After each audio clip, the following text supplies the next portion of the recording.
আজকে সমস্ত হত্যাকাণ্ড তারা ঘটিয়েছে। আর ওই যে আসিফ নজরুল যে একটা মিথ্যার ব্যাসাতি, এর আগে বলছে আমি নাকি 26 লক্ষ ভারতীয়কে চাকরি দিয়েছি। আজ পর্যন্ত সে কি 26 লক্ষকে দেখাতে পেরেছে? একটা লোককে বের করছে চাকরি থেকে। এই মিথ্যাবাদী এখন আর বলছে কি যত পুলিশ হত্যা, জ্বালাও পোড়াও, আগুন সব নাকি আমি করেছি, আর আমরা নাকি দুর্নীতি করেছি, কত টাকা নাকি পাচার করেছি। কোথায় পাচার করেছি ইনুস দেখাক তো, আমি চ্যালেঞ্জ দিচ্ছি ইনুসকে।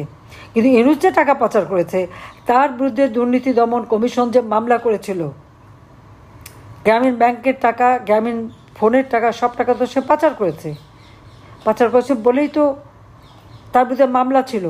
সে ক্ষমতায় এসেছিল তার ট্যাক্স ফাঁকি এবং এই পাচারকৃত যে তার পাচার করার ফলে সে যে তার বিরুদ্ধে যে মামলা, সব মামলা সে প্রত্যাহার করে নিয়েছে।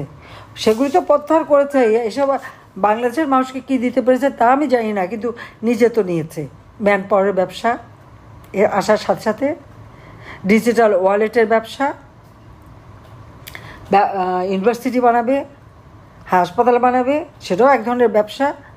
এবং ম্যান পাওয়ার ব্যবসার জন্য তো যে মালয়েশিয়াতে গেছে, সেখানে বোধহয় পাকিস্তানি গোয়েন্দার সাথে কথা বলবে, আর ওখানে ব্যবসা কীভাবে মানে ম্যান পাওয়ার ব্যবসা করবে সেটাই তার একমাত্র।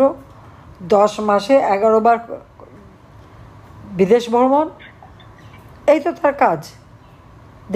দেশ যে কীভাবে যাচ্ছে তা নেই। আবার পরিবেশ, আমরা তো পরিবেশ রক্ষা করেছিলাম, পরিবেশ রক্ষায় সারা বিশ্ব আমাদেরকে প্রশংসা করতো। আজকে জাফলংয়ে সমস্ত পাথরগুলি চুরি করে নিয়ে গেছে, তো কই পরিবেশ আবার কোথায় কী করলো সে? আওয়ামী লীগের সময় শেখ হাসিনা ক্ষমতা থাকতে তো ওখান থেকে পাথর কেউ নিতে পারেনি, কারণ পাথরগুলি না থাকলে পরে নদী ভাঙা হবে, নদী ভেঙে নদী তো চলে আসবে এদিকে ভারত, ওইদিকে বর্ডারের নদী, ভারতে জমি পেয়ে যাবে, আর আমাদের ভাঙন সৃষ্টি হবে। মাত্র এই 10 মাসের মধ্যে একেবারে জায়গাটা পরিষ্কার। আগের যে ছবি আর এখন ছবি আপনারা দেখেন তো, পরিবেশ নিয়ে তো এই পরিবেশ, সেই সবাই বলে পলিথিন আপা, কেউ বলে পরিবেশবিদ, তারা কি করলো ক্ষমতা আসার পর? আগে তো খালি মামলা করতো, এখন তো কিছু করতে পারেনি। আর একজন উপদেষ্টা, তিনি হচ্ছে স্বরাষ্ট্র মন্ত্রণালয়। এই যে একটা পরটা খুন খারাপি হয়ে যাচ্ছে, নারী ধর্ষণ হচ্ছে, কোনো বিচার নাই, কেউ বিচার চাইতে পারবে না।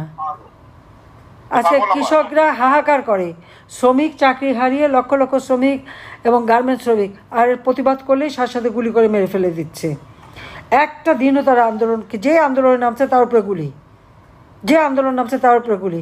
আমার প্রশ্ন, জুলাই মাস থেকে যখন ছাত্র আন্দোলন করে 14 জুলাই পর্যন্ত একটা ছাত্রের গায়ে তো কোনো টোকা দেওয়া হয়নি।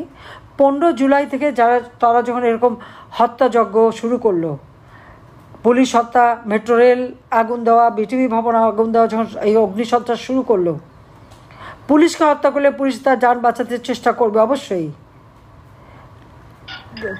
জনগণের সম্পদ ধ্বংস করতে গেলে জনগণ সেটা বাঁচানোর চেষ্টা করবে, সেটাই তো বাস্তবতা।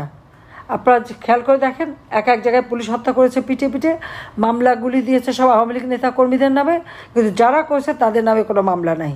অথচ ভিডিও ফুটেজে কিন্তু তাদের ছবিও আছে, যারা পা বেঁধে ঝুলাচ্ছে তাদেরও ছবি আছে, সেগুলির কোনো দোষ নেই, সেগুলি মুক্ত। সব দোষ আওয়ামী লীগের। প্রায় 4-5 লক্ষ আওয়ামী লীগ নেতাকর্মীর বিরুদ্ধে মামলা, 1.5 লক্ষ মতো কারাগারে বন্দি। আর আমরা তো সব, যত মামলা আসামি তো আমরা, এবং আমি না, দুর্নীতির মামলা এখন আমি, রেহানা, আমাদের 2 বোনকে মারতে পারলো না, এখন আমাদের ছেলে মেয়ে 5 জনের বিরুদ্ধে দুর্নীতির মামলা। কিসের দুর্নীতি? এমনকি এই গত কয়েকদিন আগে টুঙ্গিপাড়া গেছে, আমাদের বহু জমি জমা, আমাদের পারিবারিক, আজকে তো সবাই নাই, আমরা সাধারণ মানুষকে থাকতে দিয়েছি। আর অনেক হিন্দু পরিবার বিএনপির আমলে নির্যাতিত ছিল, তারা চলে যাবে। আমরা আপনারা যাবেন কেন? বলে আমরা জমিটা তো রাখতে পারি না, কেড়ে নাই। তারা আমার কাছে বিক্রি করেছে, হ্যাঁ আমি নিয়েছি, মাত্র 14,000 টাকায় নিয়ে বলছে আপনারাই থাকবেন। আজকে 20 বছর পর্যন্ত সেই জমি তারাই ভোগ করে, এবং সেখানে আমাদের অনেক বড়, আমাদের নিজেরও জমি আছে, সেই জমিও তারা চাষ করে এবং তারাই খায়। আজ পর্যন্ত কেউ বলতে পারবে না তাদেরকে কেউ বিরক্ত করার সুযোগ পেয়েছে।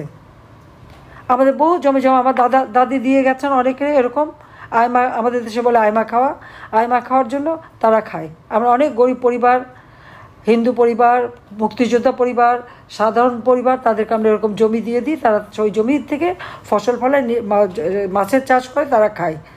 এখানে আমরা কোনো দাবি করি না তাদের কাছে, এটা আমাদের পারিবারিক একটা নিয়ম। আমার দাদি করে গেছেন, দাদিকে অনুসরণ করে আমরাও করি।